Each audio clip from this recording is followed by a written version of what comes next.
Tonight we also continue our series of pre-election interviews with district candidates for City Council. Our guest is running for the seat to be left open by Josh Zakem, who currently represents the Back Bay, Beacon Hill, the West End, and most of the Fenway and Mission Hill. We'd like to welcome one of the candidates in the preliminary election for councilor in District 8, Kristen Mobilia. Thank you very much for being with us, Kristen. Thank you, Chris. I really appreciate the opportunity and to speak with you, as well as to say hello to all the BNN viewers out there. Well, you have the distinction of being the only person to have run for this seat before, when it was just you and Josh Zakem on the ballot. Why did you run 2 years ago? I felt that really was a need for a new approach to the seat. Someone who's actually out in the neighborhoods consistently, enjoys doing that, but really is meeting folks where they are instead of waiting in City Hall for the phone to ring. I also feel that we needed someone who would stand up to special interests, who was willing to step out there and really, challenge the status quo, challenge what developers are doing, challenge what other, local institutions and large and deep pockets are doing in the city. Now, when you talk about special interests throwing their weight around in the district, what are you talking about, at least either in the recent past or what you see down the road? I think both. We've seen such extreme development that's kind of been steamrolling neighborhoods and has happened, is in process, and is kind of on the docket, whether that's local colleges and universities, which is great to have this knowledge base around us, but they're really seeping into neighborhoods and at the same time pulling apart the fabric of those neighborhoods, which is so important for people to be able to age in community and stay in community, bring up families, and just start your career.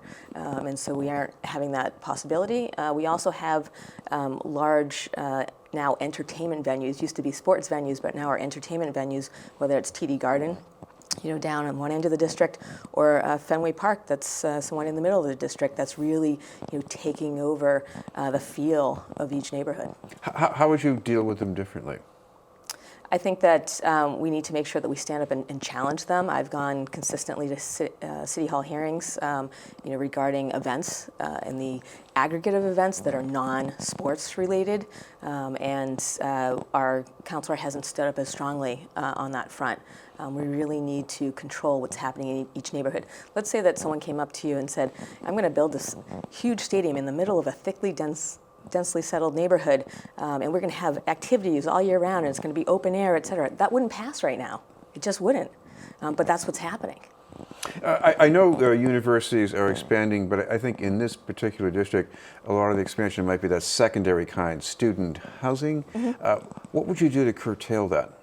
Well, I believe that universities are building a lot on their campuses now, so they have room, and they're putting academic buildings, other, for classrooms or labs, et cetera. They have plenty of space to do that, but apparently they don't have plenty of space to build dorms.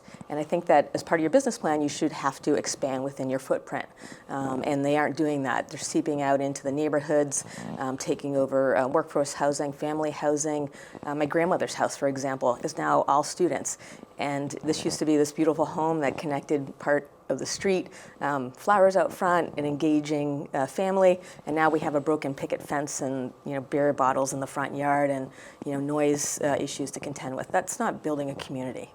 Well, I know when you talk about development decisions, I imagine right now a lot of candidates around the city are talking about the recent bribery case. Do you see anything in that as something needs to be changed? Definitely. There are a lot of backroom deals going on. I go to so many community meetings on development where decisions were already made well before things were brought in front of the public. And legally, the BRA, which it still is called legally, does not have to take into account any community input or anything from Boston City Council. That's a huge problem. And the BRA reports directly to the mayor. The budget for the BRA goes directly to the mayor, does not go through Boston City Council. And then you have the zoning board, which is appointed by the mayor.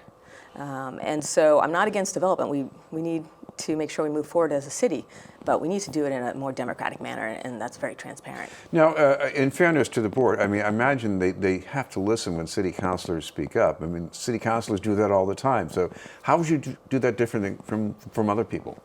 I think that we need to push to move forward to separate planning and development that's in the BRA, so they actually have to report through Boston City Council. That's the only way we're really going to change things. We need to rewind the tape back to the 50s before we had the BRA, when we actually had a city planning department that started in 1914.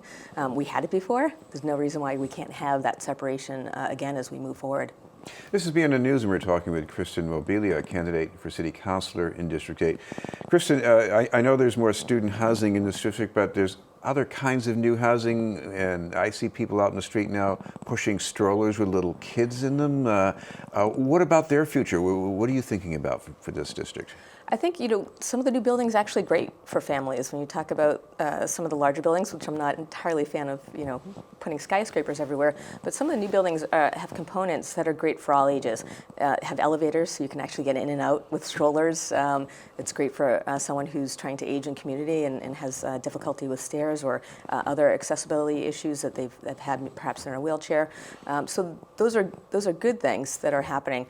But we need to make sure that we create all sorts of amenities that really allow you to bring a family up in the city. For instance, Boylston Street, right next to Fenway Park, all these new buildings, et cetera.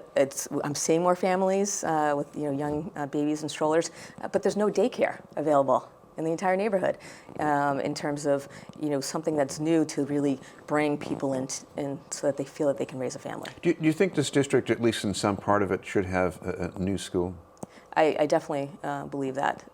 We are at a loss in terms of a public school. We have a lot of little private schools, but not enough public schools. We want to make sure that kids can start out in an elementary school nearby. I think that's so important. I spoke to a mother this morning who just moved to Boston, 3 kids, 3rd grade, 5th grade, 7th grade. They were all assigned to different schools. She had to wait at 2 different bus stops, was trying to juggle how to get these kids to school, and I think this is like mad. This is not how a kid should go to school, or parents should have to take their time. And then on the way home, they had a 2-hour delay on the bus getting home in the first week of school. One other question is about transportation. This is a district that's pretty close to downtown. Parts of it are even in downtown Boston. Mm-hmm. But you have a lot of last mile trips, could be bikes, could even be scooters someday. What would you like to see done better? In terms of just transportation Yes. in general. I think that we need to stop and say that everybody has to abide by the rules of the road. I think we have a big problem right now where we have a lot of different vehicles on 2 wheels converging, and it's really a mess right now, not only in congestion, but in safety. And that's safety for pedestrians as well as those who are on these different modes of transport.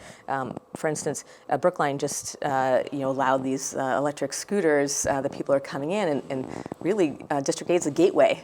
It's also a parking lot for some of them, isn't it? Yeah, exactly. And so I'm all for figuring out a portfolio of modes of transport so that we can figure out the best way to get places and reduce congestion, improve on energy consumption, et cetera. And right now, I think we really have to get into the legality of how we all operate on the road, because Lyft and Uber drivers, they stop right after a stoplight and then back up an entire street. And so these are some smaller low-hanging fruit to get rid of, but then there's the bigger pieces of the T and making sure that that works for everyone. Also, in the fringe of this district, you have some of the ripple effect of what's going on at Mass Avenue and Cass Boulevard for a number of years. Mm-hmm. Do you see yourself doing anything about that? Absolutely, I have been. For years, I've been very involved with various community groups across the district. Every neighborhood is being affected by the crisis. And needles are found everywhere. I have my own sharp container that I collect needles, but I do report it to make sure that they know that they've been found in the district. And so we need long-term solutions, and that either means reopening the Long Island shelter or other facilities that could be on the edge of Boston. These things don't have to be right in Boston. A lot of people who are coming in the city are not Boston residents who then actually pass away from opioid use. A third of deaths are non-residents. So we need to solve this as a state. And again, we need to make sure we have these long-term programs, because right now we're just moving people from neighborhood to neighborhood to neighborhood. I talk to the police all the time. They know me, I know them, and this is not the solution right now. Thank you very much for being with us. Kristen Mobilia, candidate for Boston City Council in District 8.